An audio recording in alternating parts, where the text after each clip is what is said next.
संविधानाचे पाईक असलेले आणि संविधानाचे रक्षण करते आपण सगळे नागरिक, आणि या नागरिकांचं खऱ्या अर्थानं पालनपोषण करण्याची जबाबदारी ज्या पालकत्वाच्या भूमिकेतून असते ते सगळे प्रशासकीय पालक हे या मंचावर इथे उपस्थित असताना इथे शांतता कमिटीच्या निमित्तानं मला इथे बोलायला मिळतंय हे माझ्यासाठी खऱ्या अर्थानं खूप चांगली गोष्ट मला वाटते.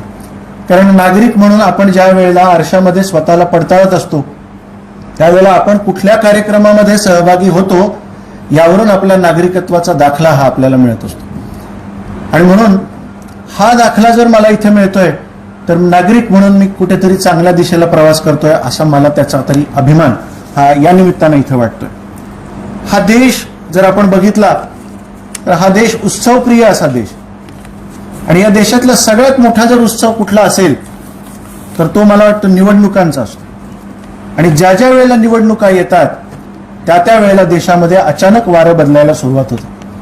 आणि वारं बदलतं कसं तर शांतता असलेल्या, सहजीवनानं वागलेल्या, मैत्रीपूर्ण आणि सलोख्याच्या वातावरणाला अचानक डाग लागायला सुरुवात होते. आणि मग नकळतपणे काहीतरी घटना या कुठेतरी घडायला आपोआप दिसायला लागतात. पण एक कायमस्वरूपी लक्षात घेतलं पाहिजे की या घटनांचा सामान्य नागरिकाशी दुरान्वयपण संबंध नसतो, त्याचा त्याच्या धर्माशी सुद्धा संबंध नसतो. कारण सर्वसामान्य माणसाचे प्रश्न हे खूप वेगळे आहेत. ते धर्माशी संबंधित नाहीच आहेत, ते उपजीविकेशी संबंधित आहेत, ते पोटाशी संबंधित आहेत, ते रोजच्या जद्दोजहदशी संबंधित आहेत. ते प्रश्न बाजूला राहतात आणि कुणीतरी कुठल्या तरी अगदी प्रत्येकच धर्मातल्या ठेकेदारांनी सर्वसामान्यांना वेठीस धरायचं आणि अशा प्रकारची धार्मिक तेढ निर्माण करायची आणि त्या भावनांना बळी पडून आपण त्याच्यात वाहवत जायचं. हे कुठेतरी आता या देशामध्ये थांबलं पाहिजे. यासाठी सगळ्यांनी मिळून प्रयत्न करणं गरजेचं आहे. सर्व धर्मांनी मिळून प्रयत्न करणं गरजेचं आहे. सर्व जातींनी मिळून प्रयत्न करणं गरजेचं आहे. कारण एक गोष्ट लक्षात घेतली पाहिजे की या देशात जर सर्वोच्च स्थानावर काही असेल तर ते देशाचं संविधान आहे. आणि ते संविधान आपल्याला धर्मनिरपेक्षतेचा पहिला धडा, पहिला परिपाठ हे शिकवतं. विवेकाचा, बुद्धिप्रामाण्यवादाचा, सत्सद्विवेकाचा आणि सगळ्यांना बरोबर घेऊन चालणाऱ्या समतेचा डोस आपल्याला पाजतं. अशा संविधानाचं रक्षण करण्याचं आणि पायीक होण्याची पात्रता ही आपण नागरिक म्हणून आपल्या सगळ्यांच्या अंगी येणं खूप नितांततम गरजेचं आहे.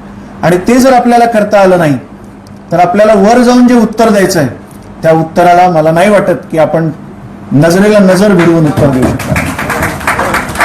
आणि म्हणून हे सगळ्यात महत्वाचं आहे की हाडामासाचे आपण बनलेले आहोत. मी लहान मुलांचा डॉक्टर आहे. जन्माला येत असतानाच्या प्रत्येक बाळाला सगळ्यात पहिल्यांदा मी बघतो. त्याच्या अंगावर कुठलाच कपडा नसतो, त्याच्या अंगावर कुठल्याच धर्माचं लेबल नसतं. त्यावेळेला मी त्या बाळाला पाहिलेलं असतं आणि म्हणून ते बाळ निरागस वाटतं. पण जसं जसं त्याच्यावर कपडे चढतात, जसे जसे त्याच्यावर धर्माचे, जातीचे वेष्टनं चढतात, त्याला नाव चिकटवलं जातं, आडनाव चिकटवलं जातं आणि मग तो शाळेत येतो, शाळेतून कॉलेजमध्ये जातो, कॉलेजमधून तो व्यवसायात उतरतो. प्रत्येक ठिकाणी त्याच्याकडे बघण्याचा एक चष्मा असतो आणि त्या चष्म्यातून बघितलं जातं. हा चष्मा ज्या दिवशी पुसून स्वच्छ करू त्या दिवशी हा देश खऱ्या अर्थानं सुजलाम आणि सुफलाम झालेला असणार. मला एक गोष्ट सरतेशेवटी सांगावीशी वाटते जी आपण आपल्या तरुण मित्रांना, आपल्या सर्व मुलांना, जे कार्यकर्ते आहेत सो कॉल्ड प्रत्येक राजकीय पुढाऱ्यांचे, त्या सगळ्यांना एक निरोप द्या की या राजकारण्यांच्या मागे लागू नका. हे राजकारणी स्वतःच्या स्वार्थाची पोळी भाजून घेण्यासाठी वाटेल ते सगळं करायला तयार आहेत. पण ज्या वेळेला तुमच्यावर प्रश्न निर्माण होतील त्यावेळेला या कोर्टाची अवस्था बघा, या न्यायालयाची अवस्था बघा. हा न्याय सर्वसामान्यांसाठी नाही. सर्वसामान्यांना न्याय मिळत नसतो, मिळत असते ती फक्त तारीख. आणि ती तारीख घेऊन आपल्याला पुढे पुढे चालावं लागतं. अशा वेळेला संघर्ष करत बसायचा. कारण आपल्याला सगळ्यांना माहिती की 4 कोटीपेक्षा जास्त प्रलंबित केसेस या देशामध्ये आजही पेंडिंग त्या कोर्टाच्या कपाटांमध्ये पडून आहेत. 64,000 केसेस फक्त सर्वोच्च न्यायालयामध्ये पेंडिंग आहेत. कनिष्ठ न्यायालयांमध्ये 2.25 कोटीपेक्षा जास्त केसेस पेंडिंग आहेत.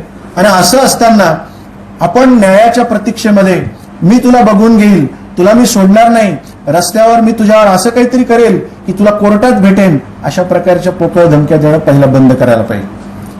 न्याय आपल्यासाठी, सर्वसामान्यांसाठी मिळायला खूप वेळ लागतो आणि त्याच्यासाठी सगळ्यात महत्वाची गोष्ट आहे की न्यायानं वागणं हे शिकलं पाहिजे. कायद्याचा धाक असला पाहिजे. पोलीस आहेत, प्रशासन आहे ते आपलं काम करत आहे, ती यंत्रणा काम करते, त्या यंत्रणेला काम करू देण्याचं सहकार्य हे आपल्याकडून खरं म्हणजे अभिप्रेत असतं. ही सगळी मंडळी ज्या वेळेला शिक्षण घेत असतात त्यावेळेला त्यांना धर्मनिरपेक्षताच शिकवली गेलेली असते. आणि आता सर सांगत होते की या युनिफॉर्म मध्ये ज्या वेळेला एखादी व्यक्ती असते त्यावेळेला ती त्या सगळ्या धर्मांच्या वर असते. धर्म हा माझ्या घरापुरता मर्यादित राहायला पाहिजे. रस्त्यावर ज्या वेळेला मी येतो त्यावेळेला या प्रत्येक रस्त्यावर, या देशातल्या प्रत्येक रस्त्यावर संविधानाचं राज्य आहे हे अजिबात विसरून चालणार नाही. त्यामुळे कायद्याचा धाक असला पाहिजे. धार्मिक तेढ, अशा पद्धतीचं वातावरण, धर्मांध प्रदूषण असं जर कोणी निर्माण करणार असेल तर त्याला कायदा त्या पद्धतीनं व्यवस्थितपणे प्रसाद दिल्याशिवाय राहणार नाही. हा मेसेज जाणं हे खूप गरजेचं आहे. म्हणून आपण वडीलधारे आहात. आपल्या आपल्या घरांमध्ये असलेल्या मोठ्या होणाऱ्या सगळ्या मुलांना हा निरोप खरं म्हणजे देणं गरजेचं आहे की बेरोजगार तरुणाईच्या समोर असलेल्या प्रश्नांना उकल देण्यासाठी प्रयत्न करा.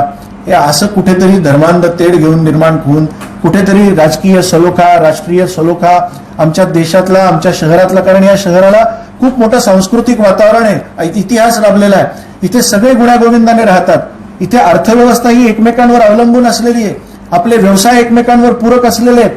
त्याच्यामुळे असं करून चालणार नाही की आज माझा धर्म आहे आणि माझ्या धर्माचं राज्य आहे. असं कुठल्याही धर्माचं राज्य नाही, इथे संविधानाचं राज्य आहे. हे आपल्या सगळ्या मुलांना, तरुणांना आपल्याला सांगणं हे नितांततम गरजेचं आहे. आणि मला असं सरते शेवटी सगळ्यात महत्वाचं सांगावं असं वाटतं की आपल्या समोरचे जटिल प्रश्न हे अजूनही सुटलेले नाही आहेत. आणि आपल्या समोरचा सगळ्यात मोठा प्रश्न जर काही असेल तो पाण्याचा आहे, तो रस्त्यांचा आहे, तो विजेचा आहे, तो खड्ड्यांचा आहे, तो टोळक्यांचा आहे, तो अतिक्रमणाचा आहे, तो आपल्या मूलभूत गरजांचा आहे.